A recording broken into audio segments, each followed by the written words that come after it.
Monsieur le Président, Monsieur le Ministre, mes chers collègues, l'asile est un droit, c'est aussi un devoir, car respecter le droit d'asile, c'est signifier ce que l'on souhaite comme société, une société qui respecte l'humanité, la liberté et la dignité de chaque personne. L'immigration, par contre, est une politique avec des principes, des objectifs et des moyens en cohérence.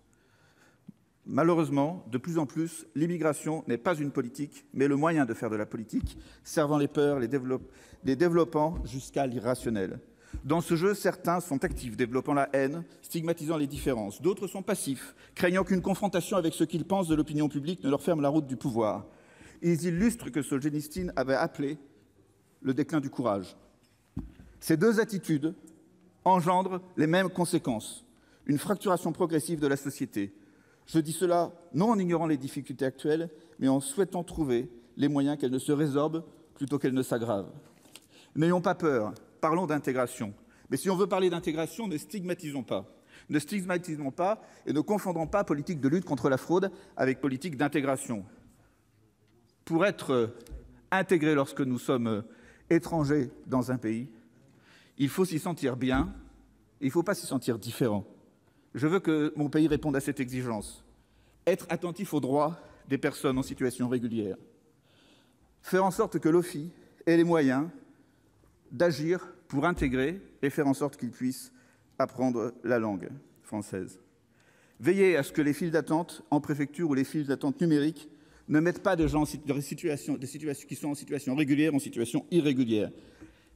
Aujourd'hui, 2 rendez-vous pour avoir un récépissé provisoire à la suite d'une demande de renouvellement de titre de séjour. Vous l'obtenez, ce titre de séjour, quasiment au bout d'1 an, c'est-à-dire au moment de son expiration.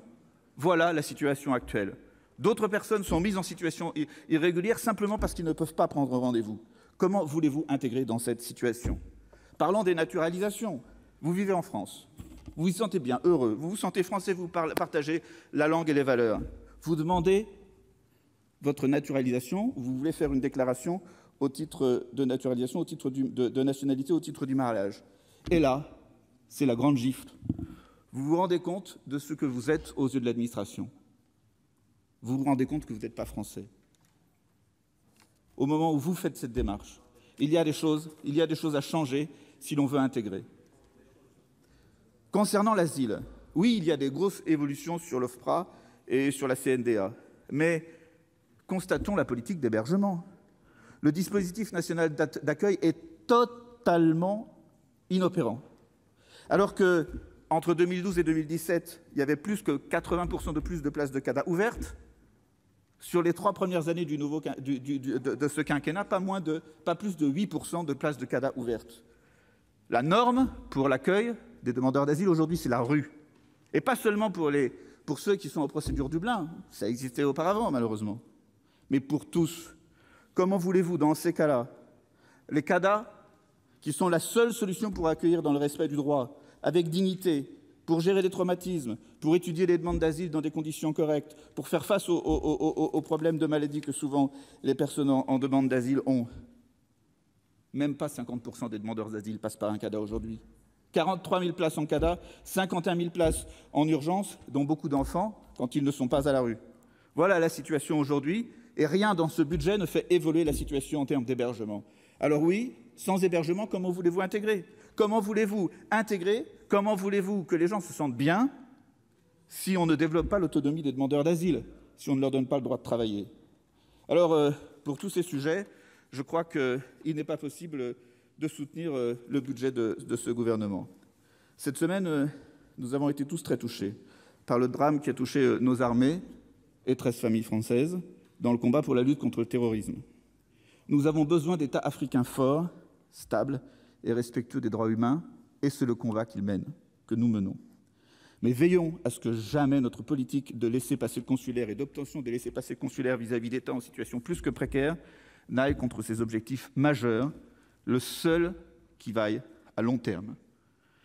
Je le dis avec gravité et je le dis aussi avec inquiétude quand je vois la situation en Guinée, politique en Guinée aujourd'hui, et les évolutions qu'elles peuvent engendrer.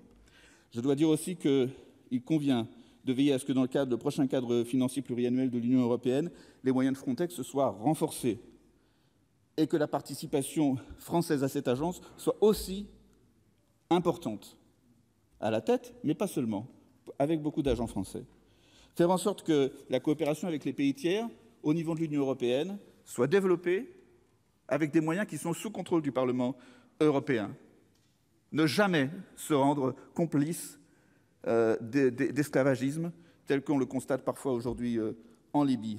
Soutenir ce qui a été mis en place lors de la révision du code frontière Schengen, avec la mise en place d'ETIAS par Bernard Cazeneuve et le Conseil européen de l'époque, et qui devrait avoir lieu en 2021 et qui permettra de mieux contrôler nos frontières. Et veiller à ce que les externalisations des visas qui sont faites dans nos consulats soient faites dans des conditions correctes.